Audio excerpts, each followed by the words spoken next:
Bayangkan, sebuah latihan militer biasa tiba-tiba berubah menjadi mimpi buruk paling mematikan ketika para tentara elit harus menghadapi mesin pembunuh dari luar bumi.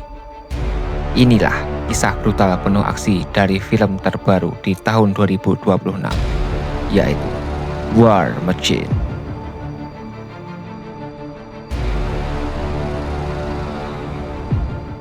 Film dibuka di wilayah Afghanistan. Di tengah panasnya peperangan, seorang tentara elit yang namanya tidak pernah benar-benar disebutkan sedang membantu konvoi militer bersama adiknya.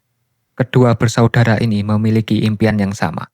Mereka ingin masuk ke pasukan Rangers, salah satu unit tempur paling brutal dan paling ditakuti dalam militer Amerika. Namun, sebelum impian itu tercapai, tragedi besar terjadi. Konvoi mereka tiba-tiba disergap kelompok bersenjata. Tembakan datang dari segala arah. Ledakan menghancurkan kendaraan militer. Situasi berubah kacau dalam hitungan detik. Sang kakak mencoba melindungi adiknya sambil melawan serangan musuh, tapi jumlah lawan terlalu banyak. Satu persatu anggota pasukan mulai tumbang. Adiknya terkena tembakan parah. Meski kakinya sendiri terluka serius, sang kakak tetap berusaha membawa adiknya kembali ke markas. Dia menyeret tubuh adiknya di tengah hujan peluru. Namun tubuhnya akhirnya menyerah. Dia pingsan sebelum berhasil menyelamatkan saudaranya. Ketika sadar di rumah sakit militer, dia mendapat kabar yang menghancurkan hidupnya. Adiknya meninggal. Sejak saat itu, rasa bersalah terus menghantui dirinya. Meskipun dianggap pahlawan perang dan menerima penghargaan militer, dalam pikirannya dia tetap merasa gagal. Karena dia tidak bisa menyelamatkan satu-satunya keluarga yang paling berarti baginya. 2 tahun kemudian, pria ini memutuskan mengikuti program pelatihan Ranger. Program ini terkenal sangat kejam. Banyak tentara kuat menyerah sebelum selesai. Mereka yang berhasil lolos akan menjadi mesin perang hidup. Di tempat latihan itu, setiap peserta dipanggil menggunakan nomor. Tokoh utama kita mendapat nomor 81. 81 dikenal sebagai kandidat paling kuat. Dia disiplin, cepat, brutal, dan hampir tidak pernah gagal. Namun, ada satu masalah besar. Dia tidak punya hubungan emosional dengan anggota tim lainnya. 81 selalu dingin, pendiam, dan lebih suka bekerja sendiri. Trauma masa lalu membuatnya sulit percaya kepada orang lain. Selama latihan, para kandidat dipaksa melewati berbagai ujian ekstrim, mulai dari lari jarak jauh, simulasi perang, latihan bawah air, hingga survival di alam liar. Bahkan ada momen ketika 81 hampir tenggelam dalam latihan air. Para pelatih mulai menyadari kondisi mentalnya tidak stabil. Mereka khawatir trauma perang membuat 81 kehilangan rasa takut terhadap kematian. Sersan senior bernama Sheridan dan Torres mencoba menyuruhnya keluar dari program. Tapi 81 menolak. Ia tetap ingin menjadi Ranger. Mungkin karena itu satu-satunya cara untuk menebus rasa bersalah atas kematian adiknya. Melihat tekadnya, para pelatih akhirnya memberi kesempatan terakhir. Mereka menunjuk 81 sebagai pemimpin tim untuk misi final. Misi ini dikenal sebagai nama Death March, latihan terakhir yang menentukan apakah mereka layak jadi Ranger atau tidak. Tugas mereka sederhana, masuk ke wilayah hutan terpencil, menghancurkan target rahasia, lalu menyelamatkan seorang pilot. Semua peserta mengira ini hanyalah simulasi biasa. Tidak ada yang tahu, malam itu dunia akan berubah selamanya. Di waktu yang sama, berita televisi mulai membahas objek misterius yang melintas dekat bumi. Benda itu dianggap sebagai asteroid. Namun para ilmuwan menyadari asteroid itu pecah menjadi beberapa bagian kecil. Tidak ada yang tahu sebenarnya apa benda tersebut. Sementara itu, tim 81 mulai memasuki hutan. Awalnya semuanya berjalan normal. Mereka bergerak sesuai prosedur militer, membentuk formasi, mengawasi area sekitar, dan menjalankan simulasi perang seperti biasa. Namun tiba-tiba, suara ledakan besar terdengar dari langit. Gelombang kejut menghantam seluruh area hutan. Alat komunikasi mereka langsung mati. Kompas mulai kacau. Dan suasana berubah menjadi sangat aneh. Tim kemudian menemukan sebuah benda besar jatuh di dekat sungai. Bentuknya aneh, gelap, penuh logam asing. Mereka mengira benda itu adalah target rahasia latihan. Tanpa berpikir panjang, mereka memasang bahan peledak. Ledakan besar pun terjadi. Namun, sesuatu yang mustahil terjadi. Benda itu tidak hancur sama sekali, logamnya bahkan tidak tergores. Beberapa detik kemudian, benda tersebut mulai bergerak. Bagian-bagian tubuhnya berubah bentuk. Logam mekanis terbuka satu persatu. Dan di depan mereka berdiri sebuah mesin perang raksasa. Makhluk itu bukan manusia, bukan robot biasa, dan jelas bukan teknologi bumi. Mesin itu langsung menyerang, satu kandidat tewas seketika. Tubuhnya hancur oleh tembakan energi. Semua anggota tim panik. Namun baru kemudian mereka sadar, peluru yang mereka gunakan hanyalah peluru kosong untuk latihan. Mereka tidak bisa melukai monster itu. Situasi langsung berubah menjadi buruk. Tim mulai melarikan diri melewati hutan, namun mesin alien tersebut terus memburu mereka. Makhluk itu bergerak tanpa suara, cepat, presisi, dan sangat mematikan. Setiap kali mendekat, kompas mereka mulai berputar liar. Mereka akhirnya menyadari bahwa mesin itu menghasilkan gangguan magnetik.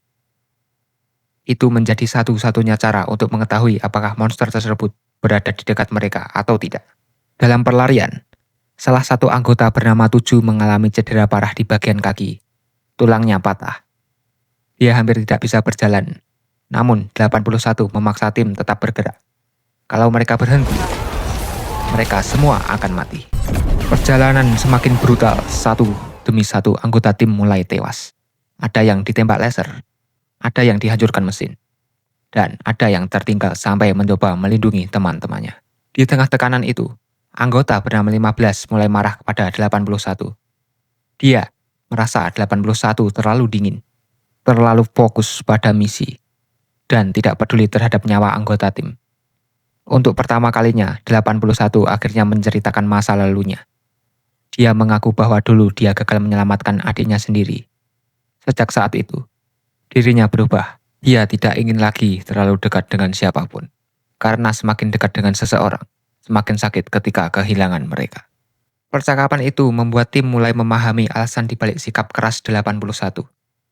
Namun sebelum mereka sempat beristirahat, mesin alien kembali muncul. Terjadi baku tembak brutal di tengah hutan.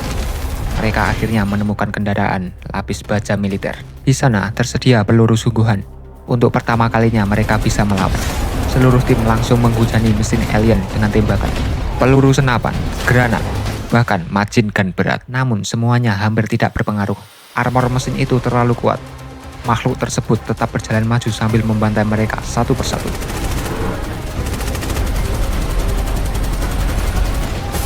Di momen penuh keputusasaan, 81 menggunakan peluncur granat untuk memicu longsoran batu. Batuan besar menghantam mesin alien dan sempat menguburnya. Kesempatan itu dipakai tim untuk menyelamatkan diri. Namun kendaraan mereka akhirnya hancur dan kini hanya tersisa 2 orang, yaitu 81 dan 7. Keduanya bersembunyi di dalam hutan sambil mencari cara menghancurkan monster tersebut. Saat itulah mereka melihat sesuatu yang mengerikan. Mesin alien mengirimkan sinyal ke langit, seolah sedang memanggil sesuatu. 81 mulai menyadari bahwa monster ini bukan satu-satunya. Ini hanyalah bagian kecil dari ancaman yang jauh lebih besar. Di tengah pelarian terakhir mereka, 7 akhirnya mengaku bahwa dia sebenarnya mengenal adik 81. Dia pernah bertugas bersama saudara laki-laki itu. Pengakuan tersebut membuat hubungan keduanya berubah. Untuk pertama kalinya sejak awal film, 81 mulai membuka dirinya. Dia mulai peduli terhadap rekannya dan mulai sadar bahwa dia tidak bisa terus hidup dibayangi rasa bersalah. Tak lama kemudian, 81 memperhatikan sesuatu. Setiap kali mesin alien bergerak agresif, ada bagian ventilasi di tubuhnya yang mengeluarkan panas. Itu mungkin kelemahannya. 81 lalu menyusun rencana terakhir. Dia memancing mesin itu menuju area konstruksi. Di sana, terdapat banyak batu kecil dan material bangunan. 81 sengaja membuat monster tersebut mengejarnya. Kejar-kejaran brutal pun terjadi. Mesin alien menghancurkan pepohonan, menembakkan laser ke segala arah. Sementara 81 terus memancingnya. Di saat yang tepat, 81 menuangkan batu-batu kecil di bagian ventilasi mesin. Sistem pendingin monster itu langsung terganggu. Mesin mulai overheat. Tubuhnya memerah. Suara alarm mekanis terdengar keras, dan beberapa detik kemudian, boom! Mesin perang alien akhirnya meledak. 81 dan 7 berhasil selamat. Namun, kemenangan itu ternyata belum berarti apa-apa. Saat mereka kembali ke markas militer, tempat itu sudah hancur. Banyak tentara tewas, langit dipenuhi ledakan. Dan seluruh dunia berada dalam keadaan perang. Sheridan dan Torres kemudian menjelaskan kenyataan yang sebenarnya. Objek yang jatuh dari langit bukan asteroid. Itu adalah pasukan invasi. Mesin yang mereka lawan bukanlah satu-satunya. Di luar sana, ribuan mesin alien lain sudah mulai menyerang bumi. Perang besar melawan makhluk luar angkasa resmi dimulai. Namun, di tengah kekacauan, 81 memberikan informasi penting. Ia menjelaskan kelemahan mesin alien berada di sistem ventilasinya. Informasi tersebut menjadi harapan pertama umat manusia, karena sekarang mereka tahu monster itu ternyata bisa dihancurkan. Film kemudian ditutup dengan 81 yang akhirnya diterima menjadi anggota resmi Ranger.